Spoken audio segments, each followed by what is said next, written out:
नई परंपराओं के निर्माण का संकल्प भी है। मुझे पूरा विश्वास है कि इस नए भवन में नीतियों पर सार्थक संवाद होगा। ऐसी नीतियां जो आज़ादी के अमृत काल में विकसित भारत का निर्माण करेगी। मैं आप सभी को अपनी शुभकामनाएं देती हूं। माननीय सदस्यगण, ये हमारे संविधान के लागू होने का भी 75वां वर्षगांठ है।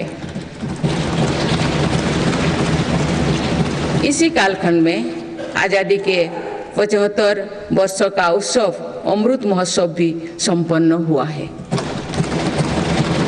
इस दौरान देश भर में अनेक कार्यक्रम हुए।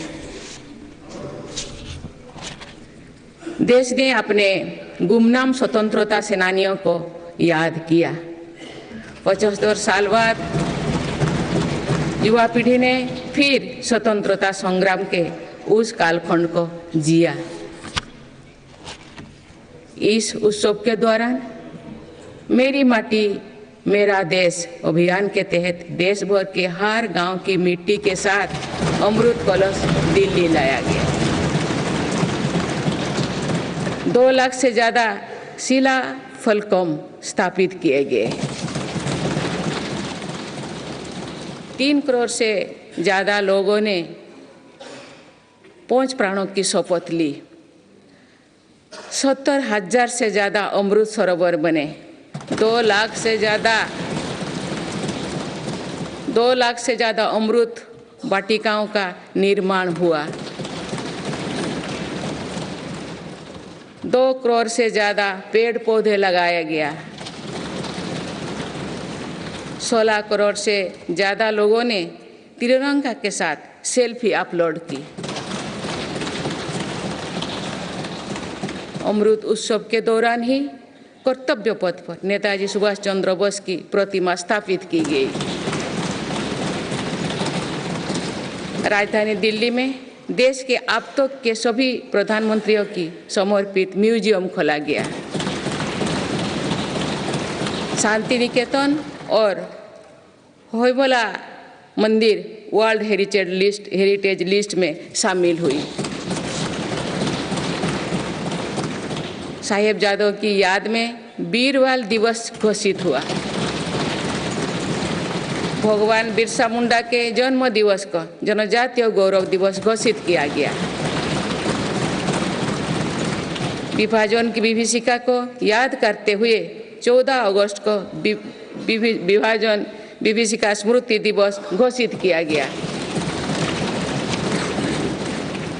माननीय सदस्यगण, बीता वर्ष भारत के लिए ऐतिहासिक उपलब्धियों से भरा रहा है। इस दौरान देशवासियों का गौरव बढ़ाने वाले अनेक पल आए। दुनिया में गंभीर संकटों के बीच भारत सबसे तेजी से विकसित होती बड़ी अर्थव्यवस्था बना। लगातार 2 क्वार्टर से भारत की विकास दर 7.5% से ऊपर रही है।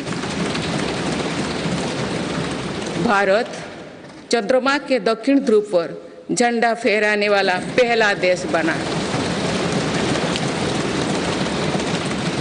भारत ने सफलता के साथ आदित्य मिशन लॉन्च किया। धरती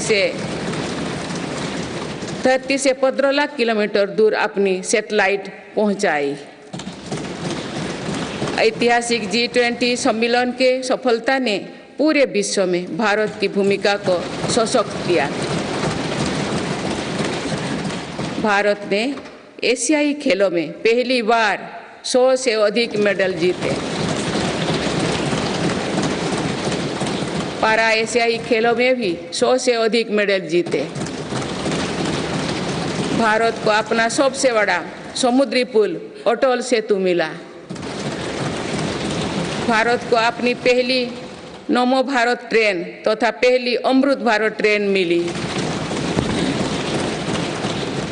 भारत दुनिया से सबसे तेजी से 5G रोल आउट करने वाला देश बना। भारतीय एयरलाइंस कंपनी ने दुनिया की सबसे बड़ी एयरक्राफ्ट डील की। पिछले साल ही मेरी सरकार ने मिशन मोड में लाखों युवाओं की सरकारी नौकरी दी है।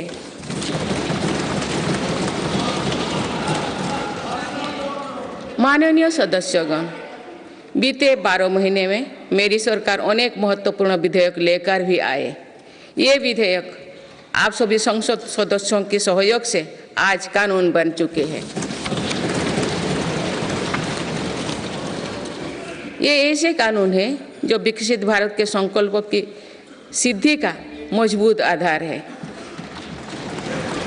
तीन दशक बाद नारी शक्ति बंधन अधिनियम पारित करने के लिए मैं आपकी सराहना करती हूँ।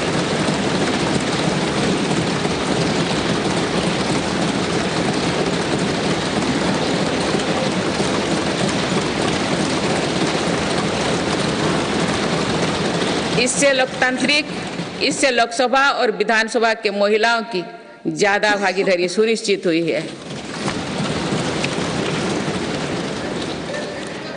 ये वुमेन लीड डेवलपमेंट के मेरी सरकार के संकल्प को मजबूत करता है। रिफॉर्म, परफॉर्म और ट्रांसफॉर्म के अपने कमिटमेंट को मेरी सरकार ने लगातार जारी रखा है। गुलामी के कालखंड में प्रेरित क्रिमिनल जस्टिस सिस्टम अब इतिहास हो गया है। आप दंड को नहीं अपितु न्याय को प्राथमिकता है। न्याय सर्वोपरि के सिद्धांतों पर नई न्याय संहिता देश को मिली है। डिजिटल पर्सनल डेटा प्रोटेक्शन अधिनियम से डिजिटल स्पेस और सुरक्षित होने वाला है। अनुसंधान नेशनल रिसर्च फाउंडेशन अधिनियम से देश में रिसर्च और इनोवेशन को बल मिलेगा। जम्मू और कश्मीर आरक्षण कानून से वहाँ भी जनजातीय समुदाय को प्रतिनिधित्व का अधिकार मिलेगा। इस दौरान सेंट्रल यूनिवर्सिटी कानून में भी संशोधन किया गया। इससे तेलंगाना में सरोक का सेंट्रल ट्राइबल यूनिवर्सिटी बनने का रास्ता सुगम हुआ। पिछले वर्ष 76 अन्य पुराने कानून को भी हटाया गया है। मेरी सरकार परीक्षाओं में होने वाली गड़बड़ी को लेकर युवाओं की चिंता से अवगत है। इसीलिए ऐसे गलत तरीके को सख्ती के लिए नया कानून बनाने का निर्णय लिया है।